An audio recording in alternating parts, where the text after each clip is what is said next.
Welcome back to another technical deep dive here in the debug zone.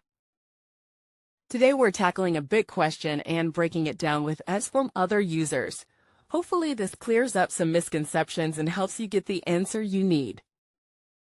So buckle up, stay a little curious, and let's jump right in.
And that's a wrap.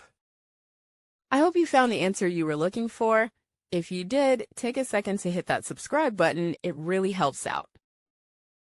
And let me know in the comments which solution worked best for you. See you next time in the debug zone.